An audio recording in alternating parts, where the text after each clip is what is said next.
Yes, sir. Welcome back to another Chop or Die film session. I am your host of the Chop or Die podcast, Mual, Jamal Forrest, man. And on this prospect profile breakdown, we're going to be tapping into Drake Maye. What makes North Carolina Tar Heels quarterback Drake Maye special? It's the elephant in the room, man, and this is arm talent. The things that he can do with his arm, the throws that he can make with his arm, we'll be tapping into everything that makes him special in this episode of our Chop or Die film sessions, man. So we'll have plenty of more profile episodes coming out with Drake Maye, but right now we'll tap into what makes him a top 3 quarterback prospect for NFL evaluators. So without further ado, man, hit that like button, hit that subscribe button. Let us know what you're thinking in the comments, man. Let's tap into it, man. Drake Maye film session starts right now. Chop it down.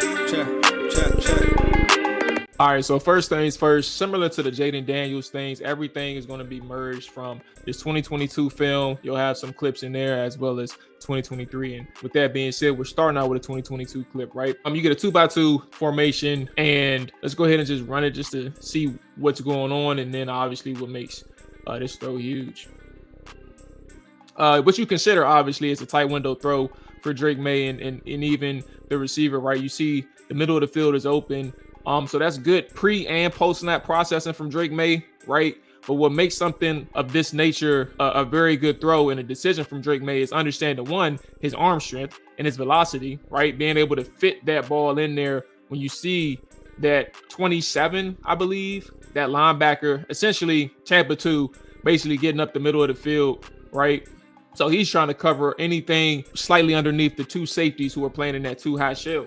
The ball is released at the time that this receiver, right, just gets past that cornerback, that slot cornerback, making that field side read and being able to beat that middle linebacker. I'm assuming that's a middle linebacker, right? But being able to beat that middle linebacker in there for the completion. The receiver takes a big hit, but holds onto the ball. So now you get a big play on the intermediate level, right? Very good arm strength to beat that defender, but also early enough for the receiver to hold onto the football after getting hit. It's a really good throw in the pocket. That's really good on structure, processing, right? And a good hit, but also got flagged. We move to 6. All right, so we're going to let this one run, and then we'll talk about it for a second.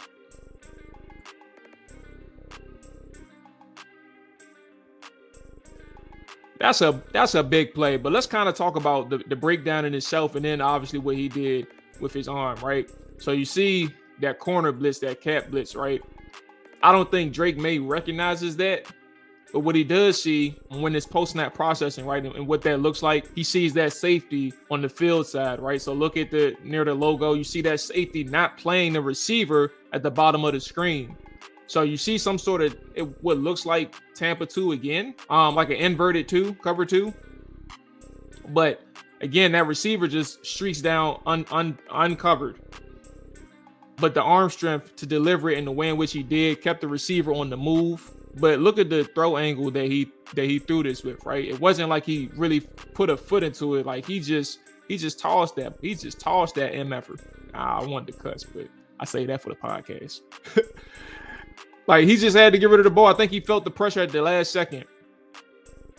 So to be able to get that out there, and get his receiver on the run and beat that safety who was loafing. Really good throw, right? And not necessarily putting his full all into it. So really good throw from Drake Maye, understanding that his arm talent can get the receiver the football anywhere on the field. But we're not done yet. All right, so now we're moving into 2023, right? We're going to let this run, but this is a 4th and 6 play. So not only do you see the arm strength, but you see the mental toughness to get the job done when you really need it. It's a 4th and 6.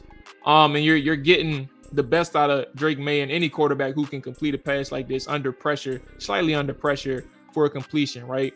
So you're not going to see the best angle from that standpoint because like it's cut off at the top, but you can see his ability to make the throw from his mechanics right here. The touch is really good, right? Now, granted, I want to make this clear. I ain't the person that's going to be breaking down somebody's mechanics. I'm not that much of a quarterback expert. So maybe we can get a person in here as the draft season moves along to break down mechanics. But we're talking about talent. We're talking about traits. And that is a really good throw. On the move, on the money, right, in terms of placement. 4th and 6, big play when you really need to have it against Clemson. one of the ACC's best defenses under your boy Dabo. But yeah, that's a really good ball from Drake Maye on that third level. All right, so now you're seeing same game, right? But now he's facing a little bit of pressure. But also, again, when we talk about arm strength and what that looks like and what makes Drake Maye a very good prospect, a top 3 prospect, is what you do with that arm strength. Like, he's not able to fully step into the throw again, like we showed earlier in the film breakdown, right? But as you're seeing this coverage breakdown, essentially, that crosser or that over route from your receiver at the bottom of your screen, Drake Maye is understanding, all right, look, this is some form of zone coverage, right? But at the same time, I know that my boundary receiver, right, at the top of your screen going towards the 10-yard line, right, I know that he's occupying that cornerback. So there's going to be a void underneath these guys, right? So let me see if I can float it to the open void and see if my receiver can go get it. That's elite ball placement. That's elite arm strength to be able to make this throw on your back foot, right? But not only that, like, it's a flick of the wrist to get it to the end zone.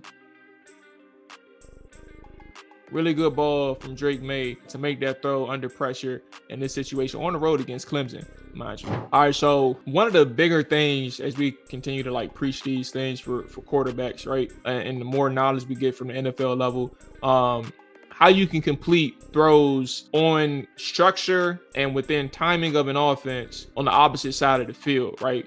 That displays how big your arm is, right? And how quickly you can get the football to the receiver, right? So for Drake running that corner route, or North Carolina running that corner route from the trip side on the field side, right? You got your 3 receivers or bunches, whatever you want to call it, bunches at the bottom of your screen. You got 1 corner route, right? And Drake Maye immediately is under understanding of what's going on with the leverage from the defenders, but also understanding that your receiver has a step, right? So standing in the pocket, making that throw on time is real big for the Tar Heels and Drake Maye in this instance, right? But he's able to make that throw. What's that? Nearly 30 yards. So let's keep in mind, like, if you go in a straight line, that's damn near a 30-yard throw. But it's 30 yards and to the left side of the field. So however many yards that is, I would, what's that, like maybe a 40-yard throw, 45-yard throw, something like that. If I'm not a math expert, so y'all got to do the math. But you'll see this angle from here as well.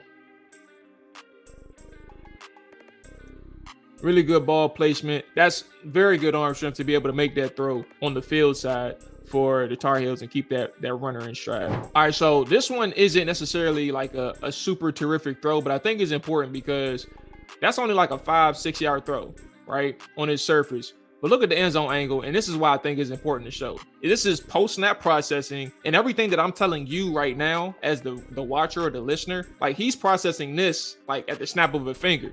So look at it from this angle, right?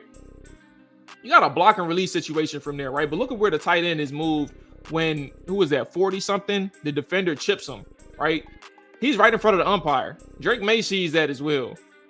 And to be able to make that throw at the snap of a finger, because, again, let's go back to this angle, right? If you were to just throw it, the tight end is open. You could throw it straight in front of the tight end, have him run on the move, but you risk hitting the umpire. So, again, everything that I'm saying to you right now, he did this at a snap of a finger, the split instant, to be able to make this throw and have that awareness to be like, all right, let me put this behind him because the umpire is in front of him. So now you're talking about a big gain, very good ball placement, very good post-snap processing, right? That's not a coverage thing. That's like, all right, let me get away from the umpire type of processing. Very smart play and awareness from Drake Maye in a situation like that to keep the sticks moving. So again, as we continue the theme of velocity and arm strength for Drake Maye, you see another instance of a field side read, right? This time you see him actually using his eyes to manipulate the safeties and those second and third level defenders, right? Starting on the boundary, right, at the snap, working his way back to the middle of the field, and then working his way back to the deep post. On the money for his receiver, a quick, 25, 30-yard throw for Drake Maye and North Carolina Tar Heels, right? Really good processing, really good post-snap processing as well, being able to get these DBs off their marks. So this is saving one of my best for last with Drake Maye. Like that, if you want to understand what elite velocity looks like, right? Being able to fit that in such a tight space, And then having one of your receivers, because North Carolina has some of the biggest drop issues as receivers, pass catchers in the nation last year. I don't know the exact number, but if you watch them play all season long, if you watch just a few games, you see how big of a drop problem that the North Carolina Tar Heels have actually. So again, let's go ahead and run this, and you kind of see that post snap, because you got to look what the defense is doing too. They're not showing anything. They're showing like 4 cross in a sense, right? On second down, but they're not showing anything in terms of like their 2 intentions with their coverage up until the post snap. And you see that single high start to form, and you see those 3 DBs bail as well in what looks like a cover 3. So post snap, you're looking at the way that this Tar Heels is running their defense, running their offense.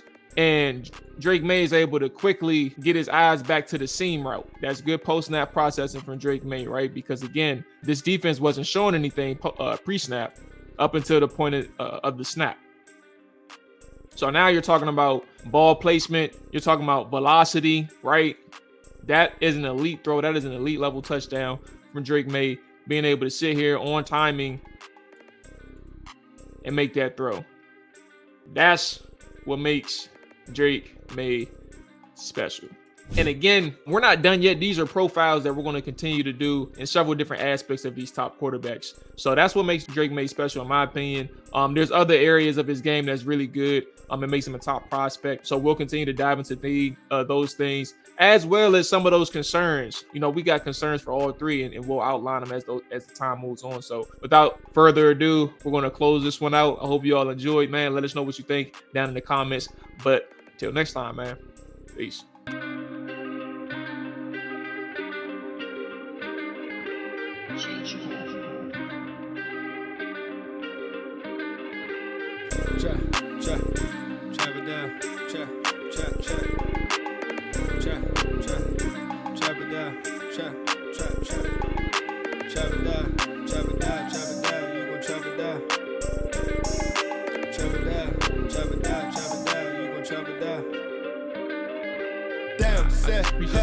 Watch him throw the ball. We gon' pick it off. You gon' let him hit the hole, or you gon' cut it off. You gon' play through 4th and long, or you gon' punt it off. Your defenders, heavy hitters, put your pads in. Don't be looking for the ref to throw no flags in. Keep the helmet on, keep the cleats tight. You the type to want to win by any means, right? You should look alive. This is Trap or Dive.